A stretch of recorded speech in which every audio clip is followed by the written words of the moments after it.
올라 2022년 1월 28일 금요일입니다. 꼬레올레 구화 시작합니다. 저는 하울렛이고요. 반갑습니다, 페드리님. 안녕하세요. 한국은 설날입니다. 지금 녹음하는 게 아까 28일 금요일이라고 말씀드렸는데 이제 내일부터 본격적인 설 명절이 시작하거든요.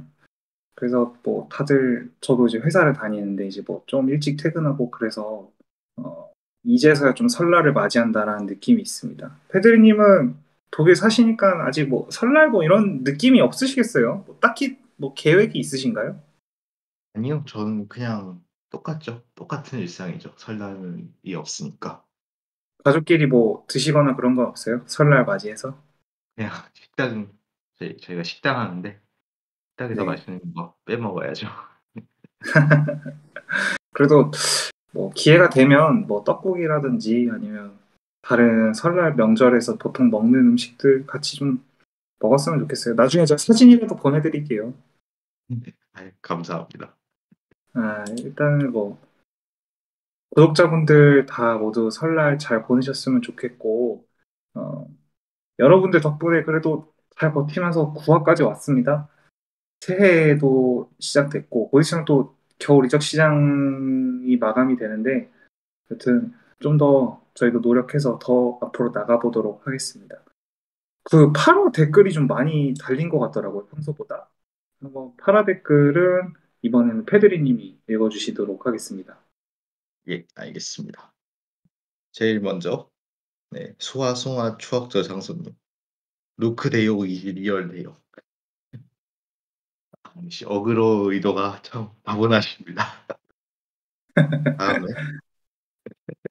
다음에, 가비님. 루크 포에버.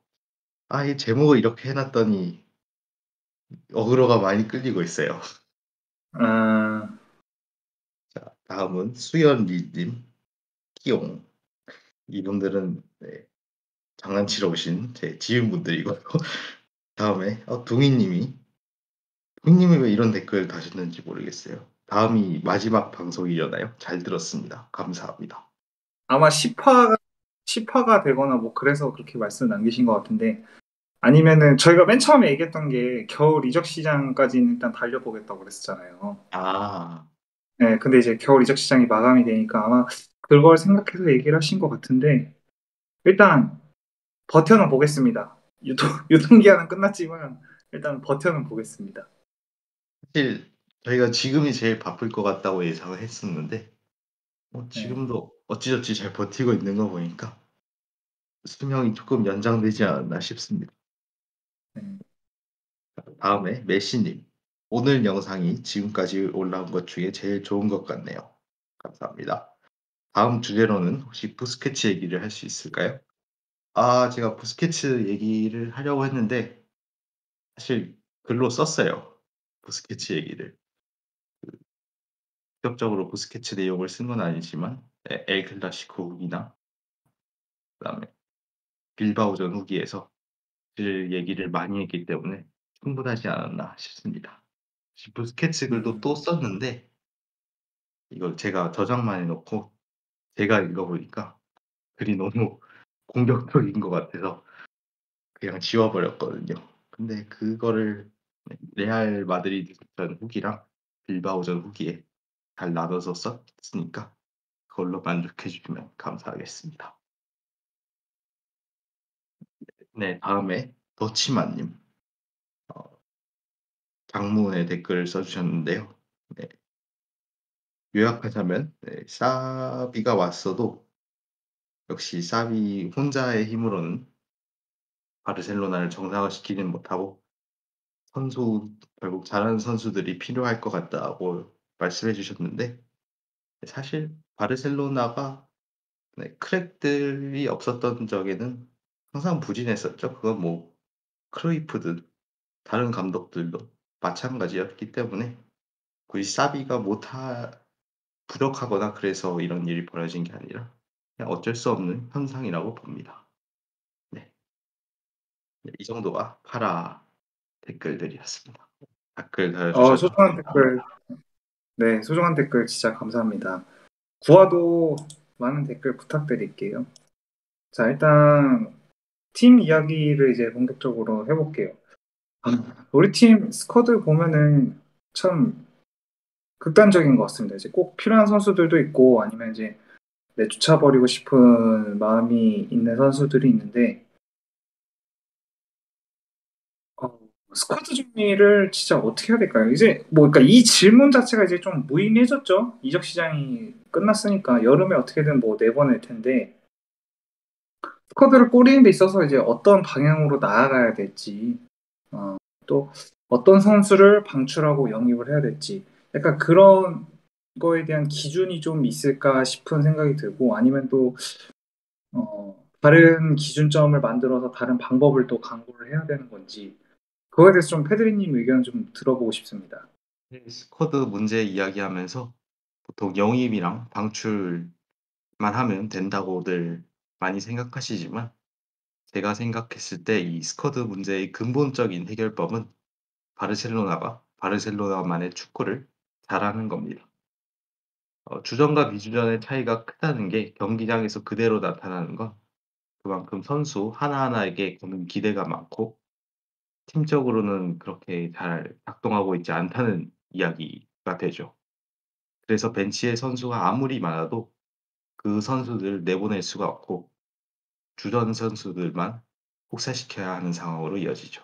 그렇지만 바르셀로나가 바르셀로나만의 축구를 잘 구현해지고 잘 구현하고 거기에 익숙해진다면 아마도 주전과 비주전 사이의 차이가 줄어들 겁니다.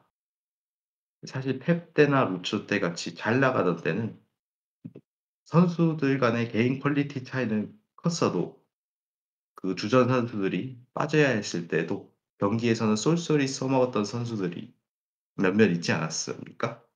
이제 후보 네, 신생던 그렇죠. 선수나 네 금방 올렸던 뉴스가 한두 경기 뭐 1 군에서는 잠깐 통했고 후보 신세였던 선수들이나 금방 올렸던 유소년 선수가 1 군에서도 꽤나 통했었고 뭐 그런 경우가 많지 않았습니까?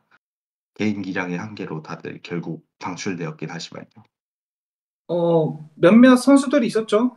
어, 아펠라이도 있었고, 테오도 있었고, 산드로, 무니르, 뭐 단기적인 약간 임팩트를 보여주기는 했었는데, 그래도 뭐 오래 남아있진 못하고, 기용하는 딱 그 순간순간, 그냥 딱 저희가 투자했던 대비 가격만큼은 했던 것 같아요. 그런 선수들이 꽤 있었잖아요, 단기적으로나마. 그런데 그들이 그런 활약을 할 수 있던 건 이런 환경이 조성되어 있었던 거죠. 그중에서도 제일 대박친 케이스는 이제 단순 단기적이 아니라 장기적으로 활약했던 선수들로는 뭐 부스케즈도 있었고 페드로도 있었죠. 세르지도 나름 거기에 속하는 케이스고요. 이런 선수들을 당시에 어렸던 이런 선수들을 부담 없이 기용할 수 있었던 건 그만큼 바르셀로나 축구가 필드 위에서 그대로 구현되어 있었기 때문에 이 바르셀로나 축구에 대한 이해도만 있었으면 아무리 어린 선수였어도 기용하는 데 큰 리스크가 없었던 겁니다. 물론 유망주들 스스로가 뭐 범용성 넓게 뛰어서 여러 상황에서 기용될 만한 준비가 되어 있다는 걸 보여줘야 합니다. 뭐 사실 유망주는 한 가지 무기만 갖고는 1 군에 있는 선수들과 비교했을 때 당연히 불리하기 때문에 무기가 다양한 선수가 유리하겠죠. 여하튼 유망주가 이렇게 단기적인 활약을 보여줄 수 있었던 게 사실 한동안은 안 되지 않았습니까? 뭐 루초 네, 나오고 그렇죠. 있었던. 그러다가 이제 최근 들어서 뭐 바르셀로나 유망주들이 1 군에 빨리 적응하는 것도 이런 변화가 있었기 때문이라고 생각해요. 하지만 바르셀로나는 아직 충분히 변하지는 못했죠. 아직 예전만큼 바르셀로나 축구가 구현되고 있지 않죠. 특히 얼마 전에 차비가 인터뷰하면서 바르셀로나 선수들이 포지션 플레이를 이해하지 못하고 있다는 게 놀랍다라는 요지의 말을 했었는데요. 그만큼 바르셀로나가 아직 바르셀로나만의 축구를 구현하기엔 힘든 상황이 아닌가 싶습니다. 그래서 차비가 정말로 중요한 경기, 예컨대 뮌헨전 같이 챔스 탈락이 걸린 경우를 제외하고는 딱 바르셀로나 축구의 근본, 딱 기본만 할 수 있는 전술을 들고 나오는 건 이런 이유일 겁니다. 바르셀로나가 바르셀로나만의 축구를 하기 위해서. 그리고 지금은 아직 팀을 정비하는 단계이니까 이런저런 선수가 과연 바르셀로나 축구에 적응할 수 있을까 시험해 보는 단계인 거죠. 그래서 저는 앞으로 지금 차비의 팀에 적응하지 못하는 선수들은 겨울에는 몰라도 여름에는 무조건 방출될 거라고 생각합니다. 또 그리고 이제 차비가 이렇게 집요하게 스페인 국가대표 출신, 뭐 이제 아다마도 온다 그러죠. 스페인 국대 출신 선수들을 노리는 이유와도 연결시켜 볼 수 있을 것 같은데요. 바르셀로나 축구가 조금 다르다 보니까 다른 팀들이랑은 다른 팀에선 잘하다가도 막상 오니까 죽쓰던 선수들도 되게 많지 않았습니까? 그래서 네네. 그들이 부진했던 이유는 사실 팀 훈련부터 해서 필드 위에서 뛰는 것까지 다른 팀에서 뛰어오던 방식과는 많이 달랐었기 때문이에요. 그런데 마침 지금 스페인 국가대표는 루초와 감독이잖아요. 딱 바르셀로나 출신 인물에 바르셀로나가 추구하는 축구를 하는 인물이 마침 감독이고 또 스페인이 바르셀로나보다 지금 더 잘하고 있고 그래서 스페인 국가대표에서 뛰었던 선수들은 바르셀로나 축구에 조금 더 적응하기가 수월한 게 있겠죠. 그래서 어느 정도 이런 지금 스페인에서 잘하는 선수들은 바르셀로나가 해야 할 축구에 대해서 어느 정도 증명된 선수들이라는 겁니다. 그래서 대박은 못 쳐도 적어도 자기 1 인분 몫은 충분히 다할 선수들이라는 판단이 또 들겠죠.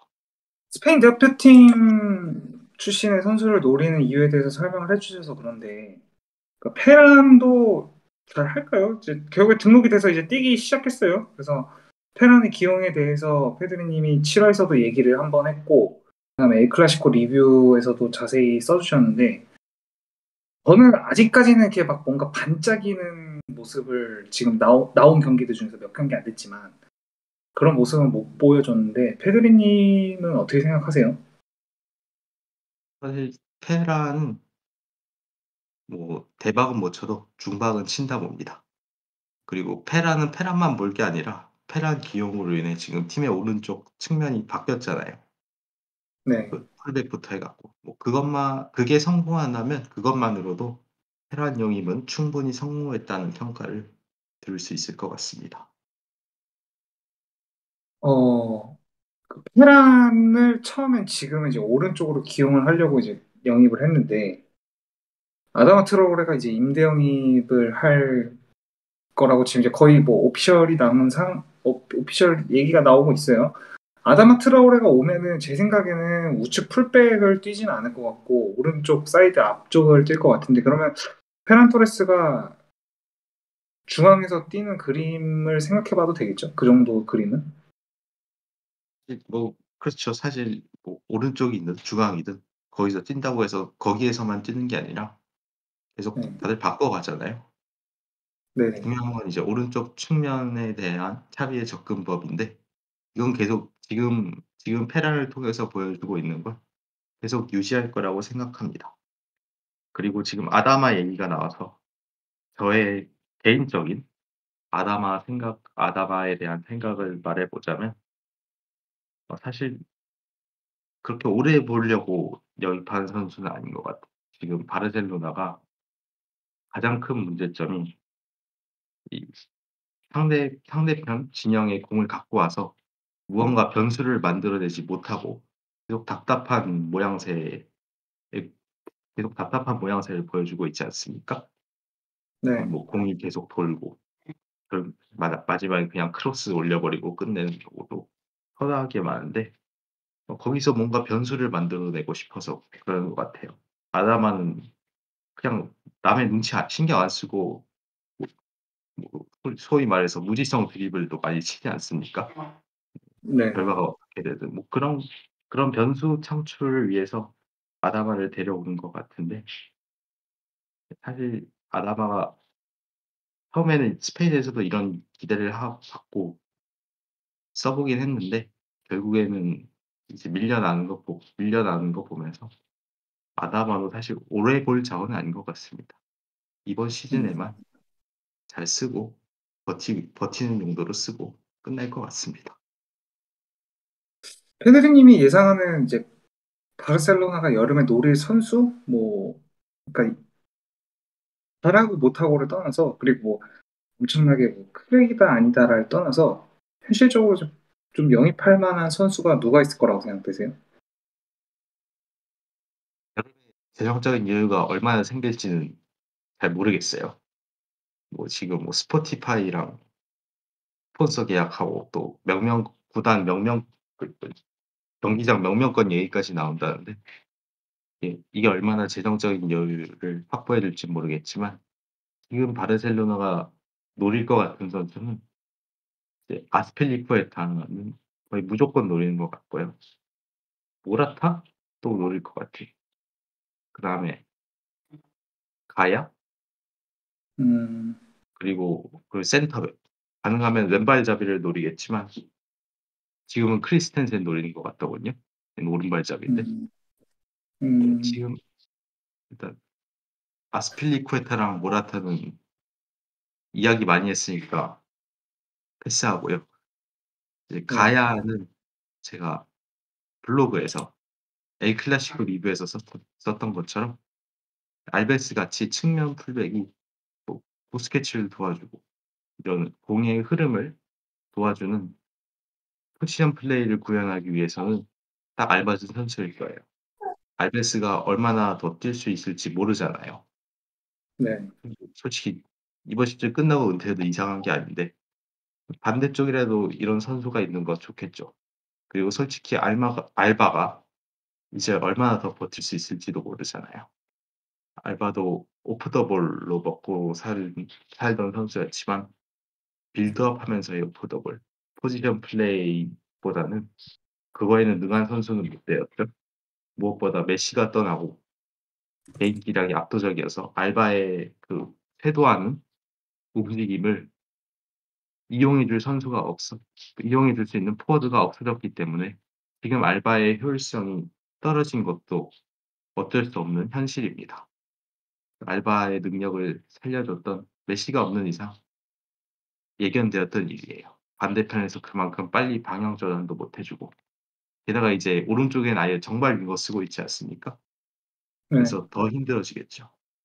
저는 알바를 매우 좋아합니다만 이제 슬슬 이별을 준비하는 단계가 오지 않았나 싶습니다.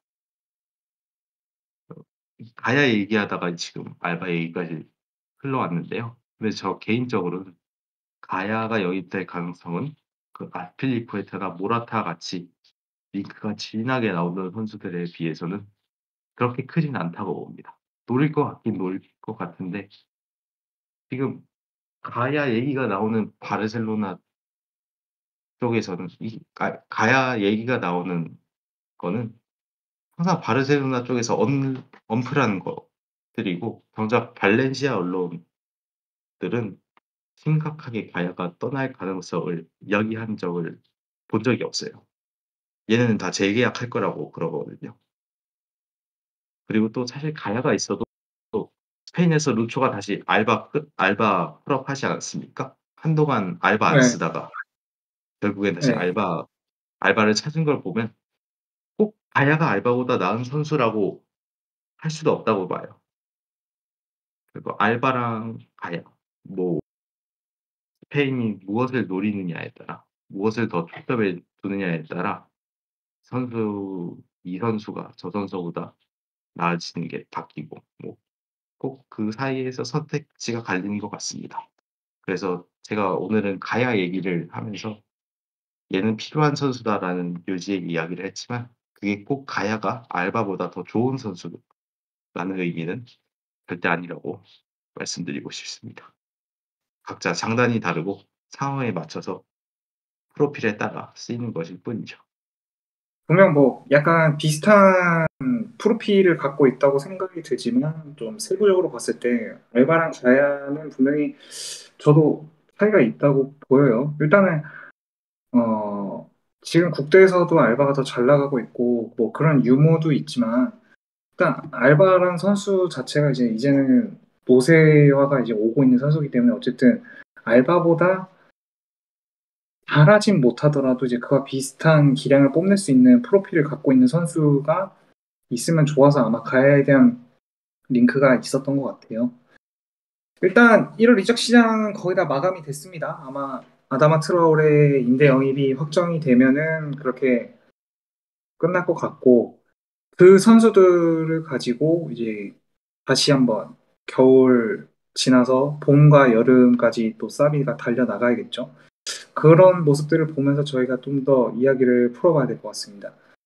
구독자 여러분들 설날 다가왔습니다. 코로나 벌써 막 10,000명 돌파하고 막 그러고 있는데 다들 아무쪼록 건강하시고 그래도 즐거운 설 명절 보내셨으면 좋겠습니다. 페드리님 수고하셨습니다. 감사합니다. 새해 복 많이 받으세요.